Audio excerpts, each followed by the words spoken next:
வணக்கம் ராஜேஸ்வரி.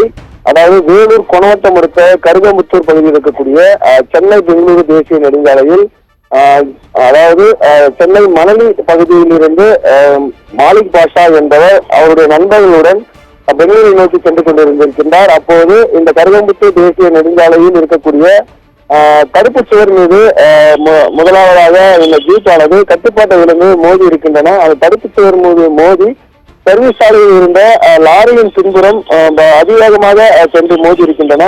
இந்த விபத்தில் பார்த்தோம்னால் அந்த ஜீப் சுக்குநூறாக நெருங்கியிருக்கின்றது. இந்த விபத்தில் மாலிக் பாஷா உட்பட 3 பேர் சம்பவ இடத்திலேயே உயிரிழந்திருக்கின்றனர். மேலும் ஒருவர் பலத்த காயங்களுடன் வேலூர் அடுக்குமாறை பகுதியில் இருக்கக்கூடிய அரசு மருத்துவமனைக்கு சிகிச்சைக்காக கொண்டு செல்லப்பட்டிருக்கின்றார். அவரும் பலத்த காயங்கள் ஏற்பட்ட நிலையில் சிகிச்சை பெற்று வருவதாக தற்போது தெரிவித்திருக்கின்றனர்.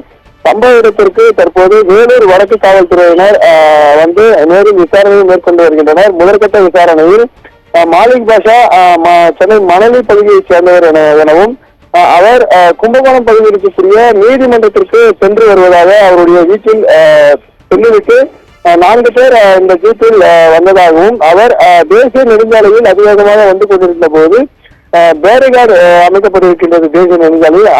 அந்த பேரிகார்டு இருப்பது தெரியாமல் வாகனத்தை இயக்கி வந்ததாகவும் அந்த பேரிகார்டை கண்டவுடன் வாகனத்தை திருப்ப ஜீப்பை திருப்ப முயற்சித்திருக்கிறார்.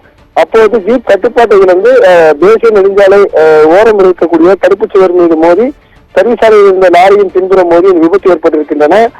இந்த விபத்தில் 3 பேர் உயிரிழந்திருக்கக்கூடிய சம்பவம் இந்த பகுதியில் பெரும் சோகத்தை ஏற்படுத்தியிருக்கிறது ராஜேஸ்வரி.